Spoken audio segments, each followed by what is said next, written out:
Well, a very good morning and welcome to this edition of the Topical Discussion. With me, Simon Kagwanjala, as we continue to dive deep into the preparedness of the opposition ahead of 2026. The clock is ticking already. The Electoral Commission has kept shifting dates for the roadmap, and nominations are slated for September. But in the midst of all this, there are quite a number of questions that remain unanswered.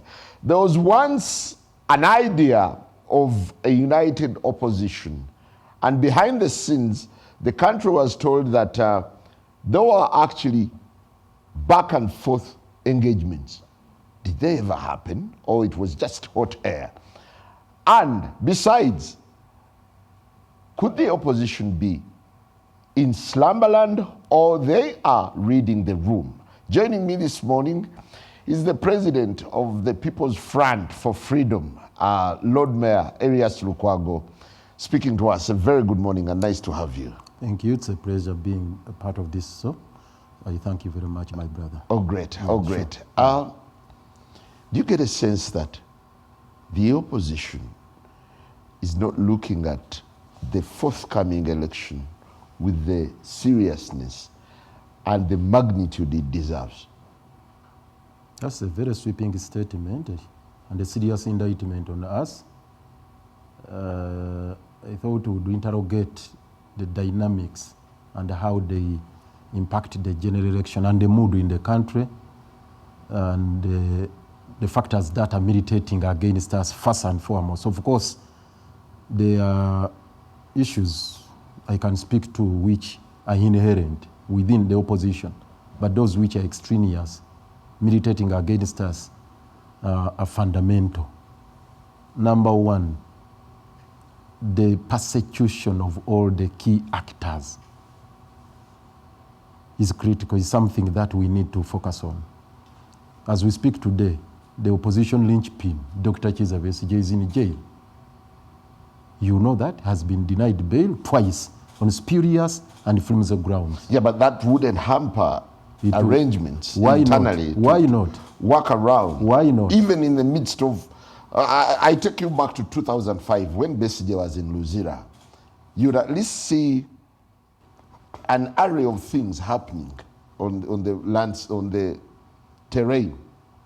I wanted to explain that because throughout his career, at least for the time he has been championing the struggle, his focus was on galvanizing all the efforts towards change. That has been his main preoccupation.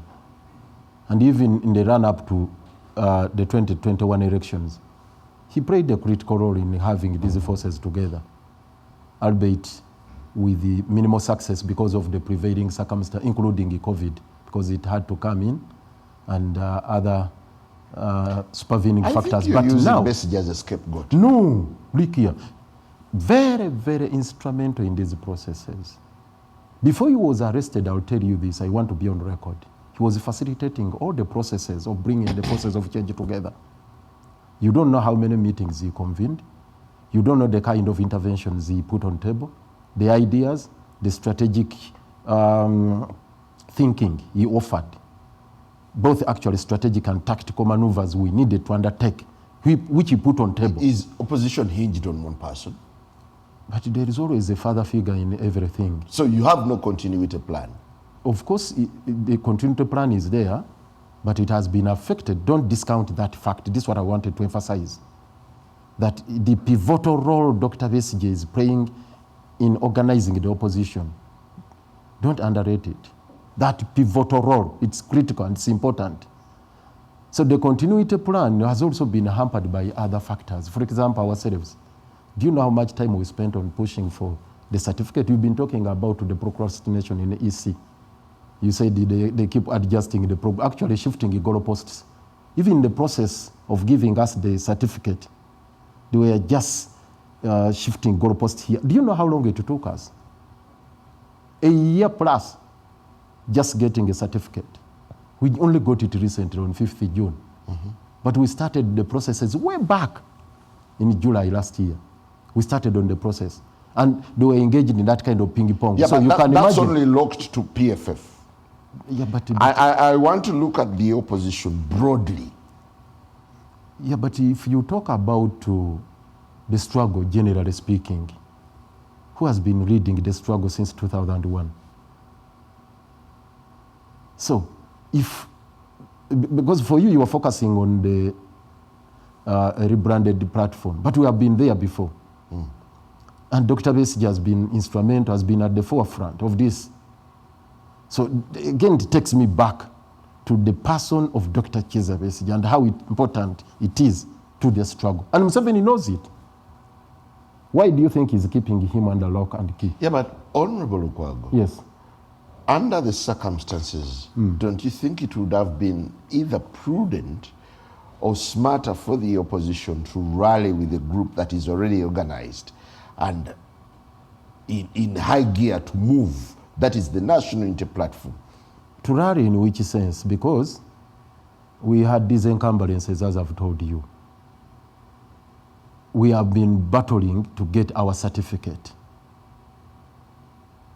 And the questions have always lingered. Yes, what is the status of this Katonga team? Are you a movement? Are you a political pressure group?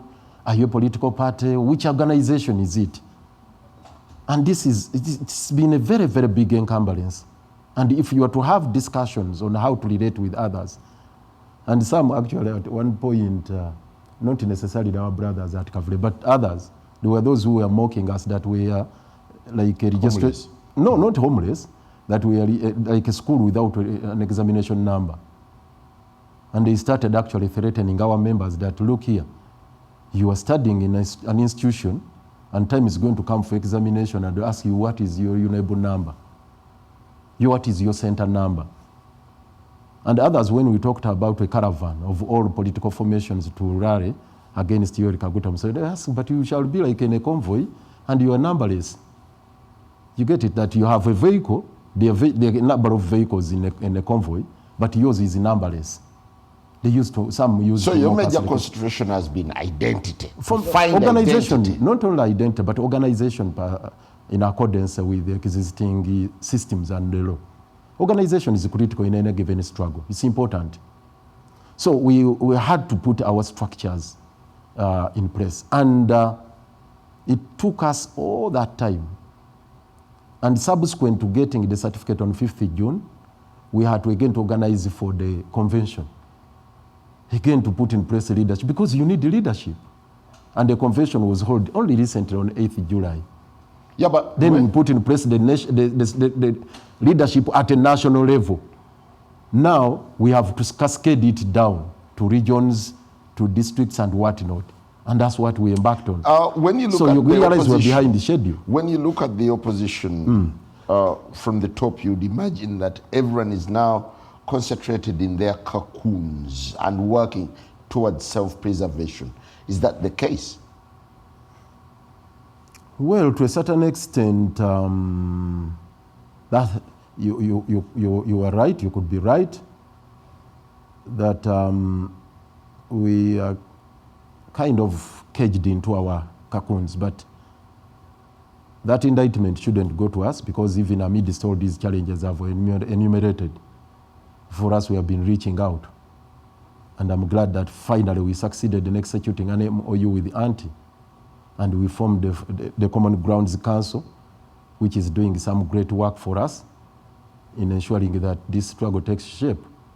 And we have had also engagements with the leadership of NUP at different stages. Even before Dr. Besigye was arrested, there was those discussions going on, conversations.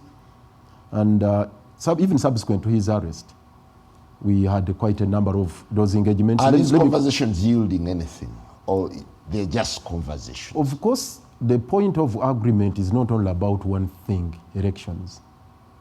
I think that would be looking at it from a very narrow and parochial sense, to say that we are just focused on building synergies for only elections. No. When you have the state machinery clamping down on your actors, on the citizenry, and the paranoid state dealing with crushing the citizenry, So you don't.